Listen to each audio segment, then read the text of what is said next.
darling. This is River Roaring, celebrating the luminous life force in us all.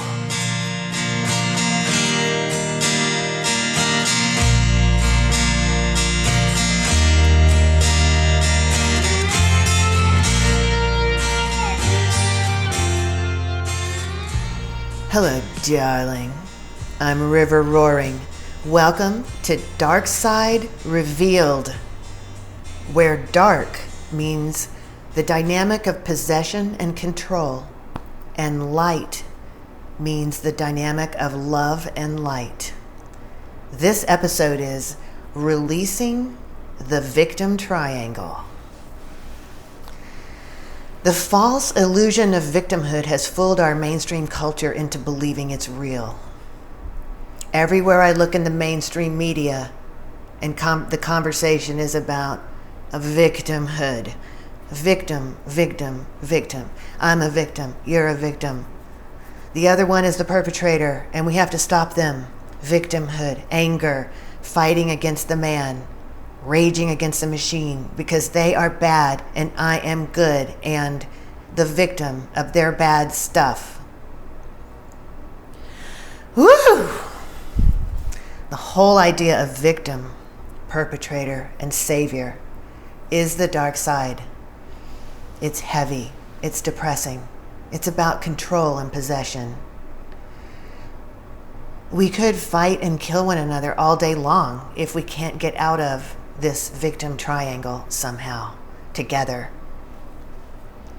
And the entire thought form of it, the entire concept is just a false illusion. It's just a choice, and we can choose otherwise. So the victim-perpetrator triangle, sometimes it's called the drama triangle, is there's a victim, there's a perpetrator, and there's a savior.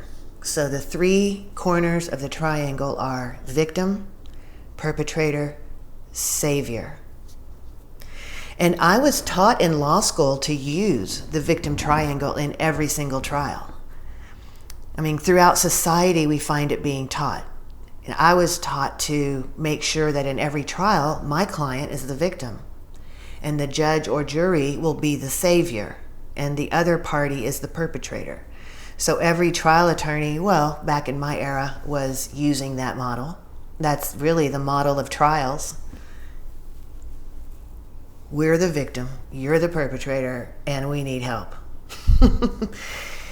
School children are taught that others are trying to harm them, and they might be harmed and become a victim. Churchgoers are taught that they're such a victim, they need to kill their enemies. That war is justified by God? Killing for God? The woke are ever angry over the perpetual victimhood they choose to feel. And it's only someone else's fault, always, isn't it? It's always someone else's fault. My negative experience is someone else's fault. Well, I get it. I definitely grew up in it also. And I live there sometimes even today, even as I know what it is. Less and less often, thankfully. But I grew up, definitely was raised and taught to hate the rich from a religious perspective. I mean, that was just what we were taught in church, honestly. And then later I grew to hate the tyrants because they are the perpetrators of the earth. And then I was really angry. I was very victimized. And honestly, I did that a really long time because I was a very hardcore political activist and community organizer, lobbyist, and for about 15 years, I think, really hardcore, really angry. Really, if I weren't the victim, I were the savior. Because once we get in the victim triangle, we actually take all three positions right away, which is the fascinating thing about it. But I do know that it is really also exhausting and really draining. It's a very low vibration. It's actually, I see it as part of the patriarchy that's falling. And then We were almost taught that we have to live as victims, or think someone else is a victim, or step in as savior, or call someone else a perpetrator, or wonder if we've been a perpetrator. All of that is a false illusion, and I see it as part of patriarchy that's falling. The truth is, there's no way out of the triangle once you're in. And if you're in one position in the triangle, you're in them all. If you choose to take the position of victim, you'll also at the same time be choosing to be the perpetrator as well as the savior. Just think about it. Like, you hurt me, now you have to pay. The victim is now the perpetrator. Now I have to get you to pay. There must be justice, as well as the savior, because I'm going to take a savior position here. But it's all about right and wrong. Until you raise your consciousness and step out of the triangle altogether, you will rotate around in the triangle forever. First you're the victim, then the perpetrator, then the savior, then the victim again. Every time something happens you don't like, it's, oh, you hurt me, stop it. I won't stop until you're punished. Frankly, it's behind every war. Every war. Together, we're choosing to perpetrate it every time we claim we're a victim, every time we blame anyone else for anything at all that's happening inside of ourselves. Every time we try to save a victim because we're the savior, we're in it. We know what's best for them. That's it right there. I'm the savior. Well, together, we can stop it. It's nothing more than a thought form. It's just a belief in a way of being. It's just an agreement we've made. We've chosen to perpetuate it through our own actions. So in one instant, humanity could simply choose to change our mind, stop the drama. We could just choose in how long it takes to have a thought. We could all choose to live in peace and love. Well, we can step out of the victim-drama triangle now. We have the power to choose to leave it behind as the relic of the dark side patriarchy that we are growing out of now. I have been learning this, and it's been a slow process, and I think I've come to something that's helpful for myself. When I'm hurt, the last thing that will help me is harming the one who I perceive hurt me. In fact, retribution harms my soul. Remember, the dark side seeks possession and control. And that's inside me when I'm a victim and I want to control my feelings and I want to control the perpetrator and I want to punish. That's possession and control. That's the dark side inside of myself. The light side seeks love and acceptance. So what's the light side alternative to all of this drama? I feel hurt and I love and accept it. Here are my 3 steps to release the dark side drama triangle from river roaring to you. I have boiled it down to, for myself, 3 steps that I use to release the drama triangle. Step number 1, awareness. Notice I'm feeling like a victim, or that I'm being blamed as a perpetrator, or that someone's trying to enroll me to become their savior. Simply notice it's starting.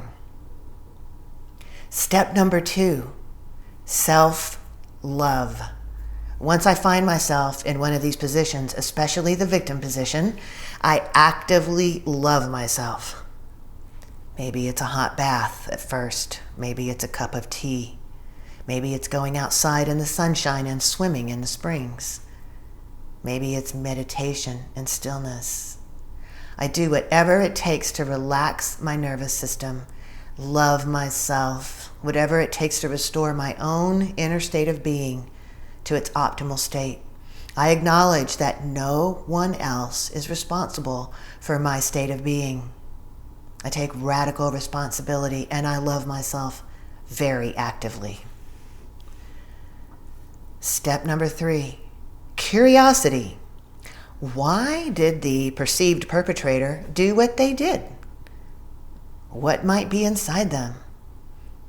Are they full of fear? Are they feeling hurt?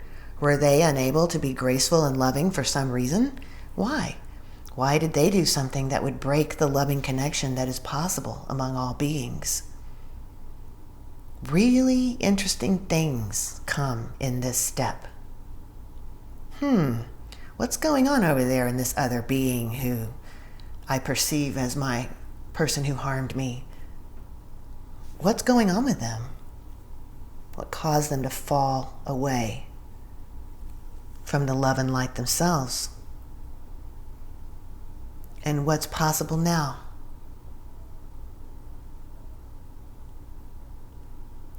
So I've been actively using this model for about a year now with wonderful results. And I'm really happy to have this alternative to share with you. I'm so happy there is an alternative.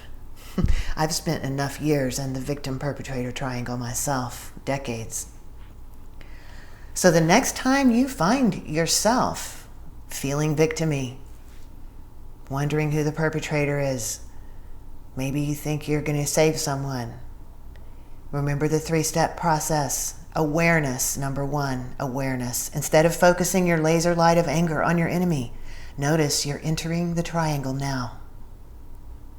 Self-love. Instead of feeling victimized, love yourself back to your ultimate state of peace in the land. Restore your own state of being. It's only your responsibility. It's not anyone else's to do. Step 3, curiosity. Instead of trying to find a savior or becoming a savior for someone else, get curious about the trigger. Why might that person have done that? What's going on with them? What did you mean by that? What inspired you to act that way? Maybe I'll propose a new triangle. Awareness, self-love, and curiosity. The loving connection triangle. This show is designed to support you as you journey through the universe, discerning dark from light. Let me know how this episode landed for you. Let me know if you see the victim triangle everywhere now. Let me know if you try this new loving connection triangle. Let me know if it's hard, easy, what results you get. I want to hear from you.